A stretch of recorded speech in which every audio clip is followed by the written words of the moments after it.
श्रीमद्भागवतम् अष्टादशाध्याय एक ब्राह्मण बालकंकर महाराज परीक्षितଙ୍କୁ अभिशाप प्रदान। श्लोक नंबर 1। अनुवाद। श्री सुत गोस्वामी कहिले, आश्चर्यजनक कर्म करुଥିବା परम पुरुष भगवान श्रीकृष्णଙ୍କର कृपाରୁ महाराज परीक्षित जदिओ माताଙ୍କ गर्भरे द्रोणपुत्र अश्वत्थामाଙ୍କର अमोघ ब्रह्मास्त्र निक्षेप द्वारा आघात प्राप्त ହୋଇଥିଲେ तथापि ତାଙ୍କର मृत्यु ହୋଇନଥିଲା। श्लोक 2। महाराज परीक्षित अनन्य भाବରେ भगवानଙ୍କର ଚରଣାବିନ୍ଦରେ ଆଶ୍ରିତ ହୋଇଥିଲେ ଏବଂ ସେଇଥିପାଇଁ ଏକ ବ୍ରାହ୍ମଣ ବାଳକର ଅଭିଶାପ ଯୋଗୁଁ ଦଂଶନ କରିବାକୁ ଆସୁଥିବା ତକ୍ଷକ ନାଗକୁ ସେ ଭୟ କରୁନଥିଲେ କିମ୍ବା ଶୋକାକୁଳ ହେଉନଥିଲେ। ଶ୍ଲୋକ 3। ଅଧିକନ୍ତୁ ମହାରାଜ ପରୀକ୍ଷିତ ତାଙ୍କର ସମସ୍ତ ସାଙ୍ଗସାଥୀମାନଙ୍କୁ ଛାଡ଼ି ବ୍ୟାସଦେବଙ୍କର ପୁତ୍ର ଶ୍ରୀ ସୁକଦେବ ଗୋସ୍ୱାମୀଙ୍କର ଶିଷ୍ୟ ରୂପରେ ନିଜକୁ ଶ୍ରୀ ସୁକଦେବଙ୍କର ଚରଣାବିନ୍ଦରେ ସମର୍ପଣ କଲେ ଏବଂ ଏହିପରି ଭାବରେ ସେ ଭଗବାନଙ୍କର ପ୍ରକୃତ ସ୍ଥିତି କ'ଣ ତାହା ବୁଝିବା ନିମିତ୍ତ ସକ୍ଷମ ହେଲେ। ଶ୍ଲୋକ 4। ଅନୁବାଦ। ବୈଦିକ ଶ୍ଲୋକମାନ ଯାହାଙ୍କର ସ୍ତୁତି ଜ୍ଞାନ କରୁଛନ୍ତି ସେହି ଭଗବାନଙ୍କର ଦିବ୍ୟ ବାର୍ତ୍ତାରେ ଯେଉଁମାନଙ୍କର ଜୀବନ ସମର୍ପିତ ହୋଇଯାଇଛି ତଥା ଯେଉଁମାନେ ନିତ୍ୟ ନିରନ୍ତର ଅଖଣ୍ଡ ଭାବରେ ଭଗବାନଙ୍କର ପାଦପଦ୍ମର ସ୍ମରଣ କରୁଛନ୍ତି ସେମାନେ ଜୀବନର ଅନ୍ତିମ କ୍ଷଣରେ ମଧ୍ୟ ମାୟା ଦ୍ୱାରା ମୋହିତ ହୁଅନ୍ତି ନାହିଁ। ଶ୍ଲୋକ 5। ଯେପର୍ଯ୍ୟନ୍ତ ପୃଥିବୀର ରାଜା ସିଂହାସନରେ ଏକଛତ୍ର ସମ୍ରାଟ ରୂପରେ ମହାନ ଶକ୍ତିଶାଳୀ ଅଭିମନ୍ୟୁ ସୁତ ମହାରାଜ ପରୀକ୍ଷିତ ବିଦ୍ୟମାନ ରହିଥିବେ ସେ ପର୍ଯ୍ୟନ୍ତ କଳିର ବିକାଶ ହେଇପାରିବ ନାହିଁ। ଶ୍ଲୋକ 6। ଯେଉଁଦିନ ଯେଉଁ ମୁହୂର୍ତ୍ତରେ ଭଗବାନ ଶ୍ରୀକୃଷ୍ଣ ଏ ଧରଧାମକୁ ପରିତ୍ୟାଗ କଲେ ସେହିଦିନ ସେହି ମୁହୂର୍ତ୍ତରେ କଳିଯୁଗ ଏ ଭୂପୃଷ୍ଠରେ ପ୍ରବେଶ କଲା ଏବଂ କ୍ରମଶଃ ବିଭିନ୍ନ କ୍ଷେତ୍ରରେ ବିଭିନ୍ନ ପ୍ରକାର ଅଧାର୍ମିକ କାର୍ଯ୍ୟକଳାପ ଏ ଜଗତରେ ବ୍ୟାପିବାକୁ ଲାଗିଲା। ଶ୍ଲୋକ 7। ମହାରାଜ ପରୀକ୍ଷିତ ଭ୍ରମର ସଦୃଶ ସାରଗ୍ରାହୀ ଥିଲେ। ଭ୍ରମର କେବଳ ପୁଷ୍ପର ସାର ଗ୍ରହଣ କରେ। ସେ ଭଲ ଭାବରେ ଜାଣିଥିଲେ ଯେ ଏ କଳିଯୁଗରେ ମଙ୍ଗଳମୟ ବିଚାର ବା କାର୍ଯ୍ୟ ଶୀଘ୍ର ଫଳ ପ୍ରଦାନ କରେ ଯେତେବେଳେ କି ଏହାର ପ୍ରଭାବ ଦେଖିବା ପାଇଁ ଅଶୁଭ କାର୍ଯ୍ୟ ମଧ୍ୟ ପ୍ରକୃତରେ କରାଯିବା ଉଚିତ। ଏଇଥିପାଇଁ ସେ କଳିଯୁଗ ପ୍ରତି କେବେ କୌଣସି ବିଦ୍ୱେଷ ଭାବ ପୋଷଣ କଲେ ନାହିଁ। ଶ୍ଲୋକ 8। ମହାରାଜ ପରୀକ୍ଷିତ ଭାବିଲେ ଯେଉଁମାନେ ଅଳ୍ପ ବୁଦ୍ଧି ସମ୍ପନ୍ନ ସେମାନେ କଳିକୁ ଅତ୍ୟନ୍ତ ଶକ୍ତିଶାଳୀ ବୋଲି ଭାବିବେ କିନ୍ତୁ ଯେଉଁମାନେ ଆତ୍ମସଂଯମୀ ସେମାନେ କଳିଯୁଗକୁ ଭୟ କରିବାର କୌଣସି ଆବଶ୍ୟକତା ନାହିଁ। ରାଜା ପରୀକ୍ଷିତ ବ୍ୟାଘ୍ର ସଦୃଶ ଶକ୍ତିଶାଳୀ ଥିଲେ। ସେ ମୂର୍ଖ ଆଳସ୍ୟପରାୟଣ ଭୀରୁ ବ୍ୟକ୍ତିମାନଙ୍କର ଯତ୍ନ ନେଲେ। ଶ୍ଲୋକ 9।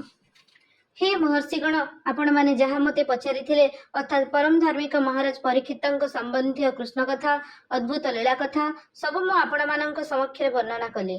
ଶ୍ଲୋକ 10। ଯେଉଁମାନେ ଜୀବନରେ ପରିପୂର୍ଣ୍ଣତା ପ୍ରାପ୍ତ ହେବାକୁ ଇଚ୍ଛା କରନ୍ତି ସେମାନେ ଆତ୍ମସମର୍ପଣ ପୂର୍ବକ ସେ ଭଗବାନ ଶ୍ରୀକୃଷ୍ଣଙ୍କର ଅପ୍ରାକୃତିକ କ୍ରିୟାକଳାପ ଏବଂ ଗୁଣ ସମ୍ବନ୍ଧୀୟ କଥା ଶ୍ରବଣ କରିବା ଉଚିତ ଯାହାଙ୍କର କାର୍ଯ୍ୟ ସଦୈବ ଅଚିନ୍ତ୍ୟ ଏବଂ ଆଶ୍ଚର୍ଯ୍ୟଜନକ ଅଟେ। ଶ୍ଲୋକ 11।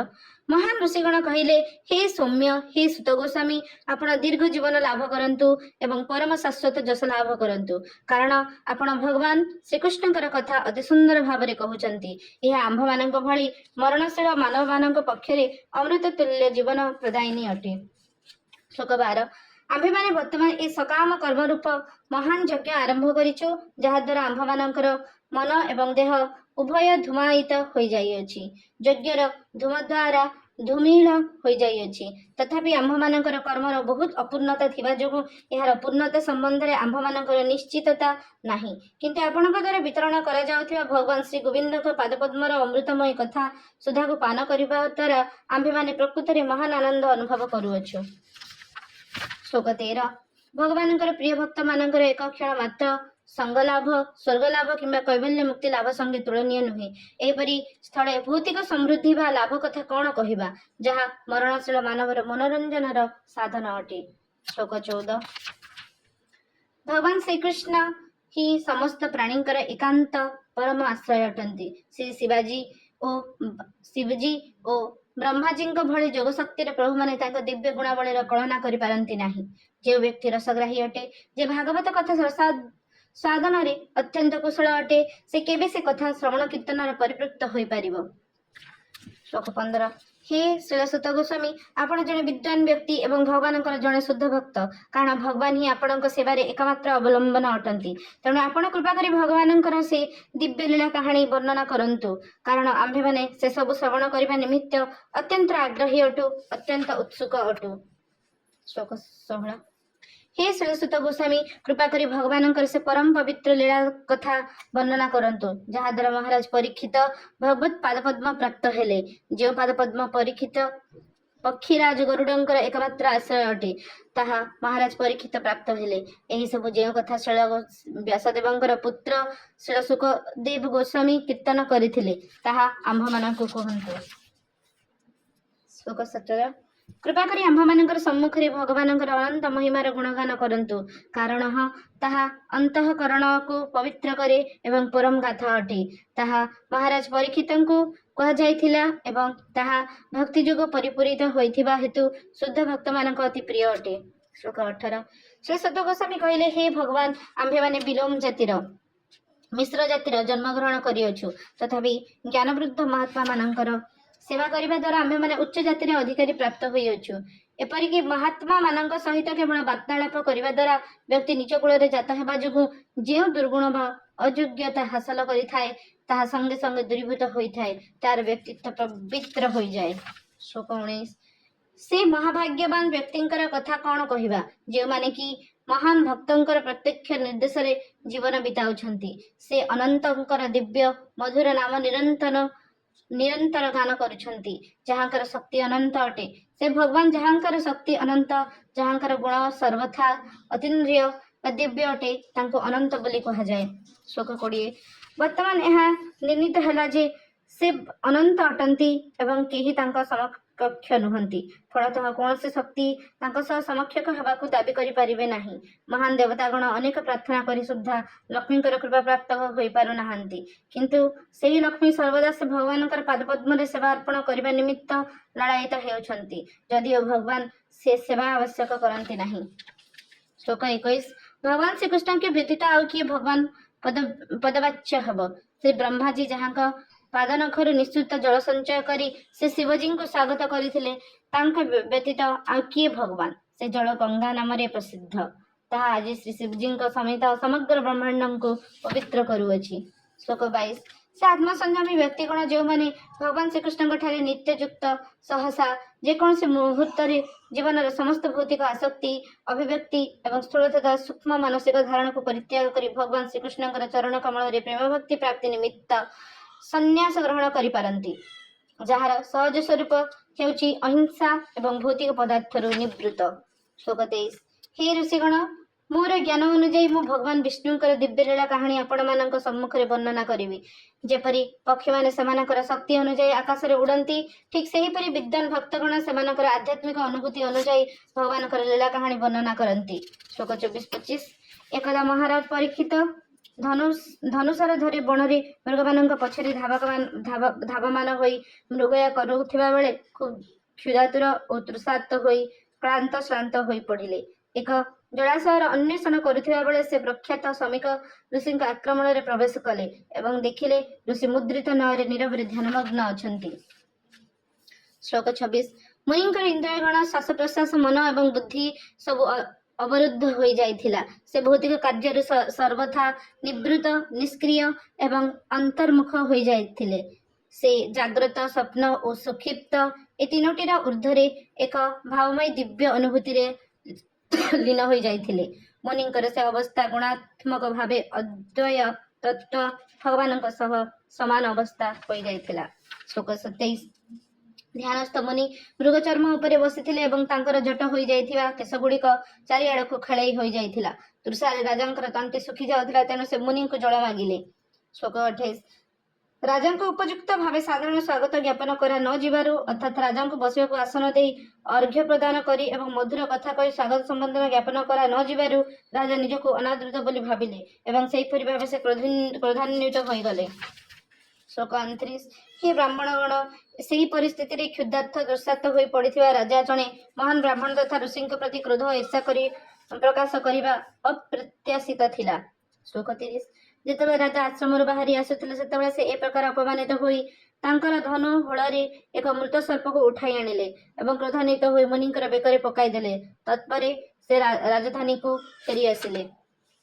ଶ୍ଲୋକ 31 ଫେରିବା ବାଟରେ ମହାରାଜ ପରୀକ୍ଷିତ ମନେ ମନେ ଭାବିଲେ ଋଷି କଣ ବାସ୍ତବରେ ଇନ୍ଦ୍ରିୟ ନିରୋଧ କରି ସମାଧିସ୍ଥ ହୋଇଥିଲେ ନା ଏକ ନିମ୍ନ କ୍ଷତ୍ରିୟର ସ୍ୱାଗତ ପ୍ରଦର୍ଶନକୁ ଏଡ଼ାଇବା ନିମିତ୍ତ ମିଥ୍ୟା ସମାଧି ପ୍ରଦର୍ଶନ କରୁଥିଲେ।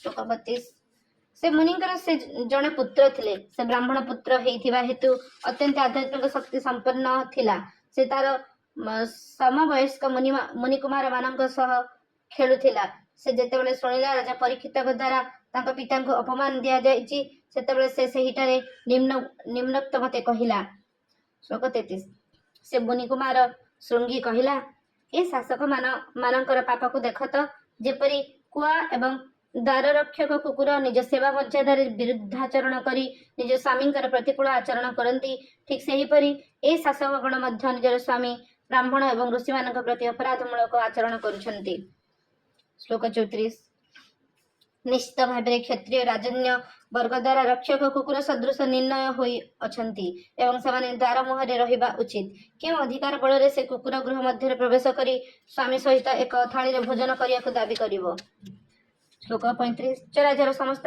प्राणी सर्वोच्च शासन भगवान श्रीकृष्ण ए धराधामरु धाम को गमन करने पर उत्पात करुथिबा ए राजागण बुद्धि पाइछन्ति तेणु मु ए विषय तांको संदंड देवी मोर तप शक्ति को समस्त देख श्लोक 36 से ऋषि कुमार अत्यंत क्रोधवशतः आरक्त वर्ण चक्षुरे कौशिकी नदीर जलस्पर्श कला एवं तार क्रीड़ा साथी अन्य मुनि मानकर सम्मुख में वज्रप्रभा सदृश शब्दबाण निक्षेप कला श्लोक 37 ब्राह्मण कुमार ए प्रकार राजा को अभिशाप देला आज सप्तम दिवस रे महाराज परीक्षित जे कि कुलांगार अटंती महान सर्प तक्षक दंशन करिवो कारण से मो पिता को घोर अपमान दे सभ्य समाजर मर्यादा लंघन करिसंती श्लोक 38 तत्पर से बालक आश्रम में प्रवेश कर जिते देखला जे तार पितार गला एक मृत सर्प लंबिची सेतेबेले से दुखर व्याकुल होई उच्च स्वर स्पंदन करिया लागिला श्लोक 39 हे ब्राह्मणगण महर्षि अंगिरांक कुलोत्पन्न से ऋषि जेतेबेले पुत्रर कंदन ध्वनि शुणिले सेतेबेले तांकर समाधि भांगीगला एवं से क्रमशः तांकर आखि खोली देखिले जे तांका बेकर एक मलासाप गुड़ा होई अछि से मलासापटी को पकाई दे तांकर पुत्र को पचारिले से कहीं कांदुची किए कौन खराब व्यवहार ता प्रति करिछि कि पितांकर एक कथा शुणी पुत्र जहाँ जहाँ घटिथिला से सब कहीगला श्लोक 41 जेतेबेले मुनि तांको पुत्रଙ୍କ ठाରୁ ଶୁଣିଲେ ଯେ महाराज परीक्षित अभिशाप देइछि परीक्षितଙ୍କୁ अभिशाप देइछि जे मनुष्य मानक मध्य इंद्र सदृश श्रेष्ठ अटंती जे कि केबेले कहारी द्वारा अपमानित होई नथिले सेतेबेले से ऋषि तांकर पुत्रଙ୍କୁ एथिपाई धन्यवाद देले नाही बरं बड़ दुख प्रकाश करी पश्चाताप करी कहले यह बड़ दुखर कथा जे मोर पुत्र द्वारा बड़ पाप होई गेला से एक नगण्य अपराध निमित्त राजांको बड़ दंड देई देला श्लोक 42 हे पुत्र तुम बुद्धि अपरिपक्व तेणु तुम्हार ज्ञान नहीं तुम्हें जान नहीं जे राजा जे कि नरधीप बा मानव मानक मध्य सर्वोत्तम भगवान सदृश अटंती से साधारण मानव स्तर में रखा उचित नुहे तांकर दुर्लभ्य शक्ति द्वारा सुरक्षित होई प्रजागण शांति और समृद्धि युक्त जीवन यापन करती श्लोक 43 हे पुत्र रथांग पाणी भगवान सर्वदा राजा रूप में प्रतिनिधि को ए जगत रे व्यवस्थित करती एवं जेतेबेले शासक न रहती शासन पद्धति लोप पाई जाए सेतेबेले समग्र पृथ्वी चोर डकायत मानक द्वारा परिपूर्ण हो जाए फल प्रजागण अरक्षित होई मेंढा मानक भली चारिआड़ को दौड़ती श्लोक 44 राजा एवं राज्य शासन व्यवस्थार उन्मूलन करदेले लोक मानकर धन एवं शांति चोर डकायत गण लुटि नेबे एवं चतुर्दिगरे भीषण अराजकता एवं अव्यवस्था व्यापीजीव लोक माने परस्पर मध्य माड़गोल लगाइबे पशु एवं स्त्री मानंकु चोरी करी नेबे एवं से सबु पापकर्म निमित्त आम्भे माने दायी हेबा श्लोक 45 से समय जनसाधारण क्रमशः सभ्यतार उच्चतम स्तर जाति धर्म संबंधी मतभेद निम्नावस्था पतित होइजिव समाजर सुंदर व्यवस्था बाधा सृष्टि हेब लोक माने अधिकरु अधिक परिमाण इंद्रिय तृप्ति निमित्त आर्थिक अभिवृद्धि करिबारे लागि पड़िबे यह परिमाण स्वरूप समग्र समाज रे कुकुर और मांकड़र भली नीच चेतनार मानव भरी जिवे अर्थात अवांछित जनसंख्या वृद्धि पाइब श्लोक 46 सम्राट परीक्षित जन सदाचारी धार्मिक राजा अटंती से अत्यंत लोकप्रिय सुप्रसिद्ध सम्राट तथा भगवान जन महान भक्त अटंती से राजा मान मध्य ऋषितुल्य व्यक्ति अटंती से अनेक अश्वमेध यज्ञ अनुष्ठान करछन्ती जेतेबेले ए प्रकार एक राजा क्षुधा तृषारे अक्लांत होई क्लांत श्रांत होई पड़िथिले सेतेबेले तांको अभिशाप देबा उचित नथिला श्लोक 47 तत्पर ऋषि सर्वव्यापक भगवान को प्रार्थना कले जे से अपरिपक्व बुद्धि विशिष्ट तांकर पुत्र को कृपा करी क्षमा करंतु जे कि एक निष्पाप ଓ ଭଗବତ ଭକ୍ତଙ୍କୁ ଅଭିଶାପ ଦେଇ ମହାନ ପାପ କରିଛନ୍ତି। ସେ ଭକ୍ତ ଋଷି ଓ ବ୍ରାହ୍ମଣ ମାନଙ୍କର ଭୃତ୍ୟ ତଥା ସୁରକ୍ଷିତ ହେବା ଯୋଗ୍ୟ ଅଟନ୍ତି। ଶ୍ଲୋକ 48 ଭଗବତ ଭକ୍ତଗଣ ଏପରି ସହିଷ୍ଣୁ ଯେ ସେମାନେ ତିରସ୍କୃତ ହେଲା ପରେ ଠକି ଗଲା ପରେ ପୁନଶ୍ଚ ସେମାନଙ୍କୁ ଅବମାନନା କରି ହତାଦର କଲେ ସୁଦ୍ଧା ଏପରିକି ମାରି ଦିଆଗଲେ ମଧ୍ୟ ସେମାନେ କେବେ ହେଲେ ପ୍ରତିଶୋଧ ନେବା ନିମିତ୍ତ ଉତ୍ସୁକ ହୁଅନ୍ତି ନାହିଁ। ଶ୍ଲୋକ 39 ତାଙ୍କର ପୁତ୍ର କୃତ ପାପ ନିମିତ୍ତ ମୁନି ଏହିପରି ଭାବରେ ଅନୁତାପ କଲେ ରାଜା ତାଙ୍କୁ ଯେଉଁ ଅପମାନ ଦେଇଥିଲେ ତାକୁ ସେ ଆଦୌ ଗମ୍ଭୀର ଭାବରେ ଗ୍ରହଣ କଲେ ନାହିଁ। ଶ୍ଲୋକ 50 ସାଧାରଣତଃ ସାଧୁଗଣ ଅନ୍ୟମାନଙ୍କ ଦ୍ୱାରା ଏ ଭୌତିକ ଜଗତର ଦ୍ୱନ୍ଦାତ୍ମକ ଭାବରେ ନିଯୁକ୍ତ ହେଲେ ସୁଦ୍ଧା ବିଷାଦିତ ହୁଅନ୍ତି ନାହିଁ କିମ୍ବା ଆନନ୍ଦିତ ହୁଅନ୍ତି ନାହିଁ, କାରଣ ସେମାନେ ସର୍ବଦା ଦିବ୍ୟ ଭାବରେ ଥାନ୍ତି। ହରେ କୃଷ୍ଣ।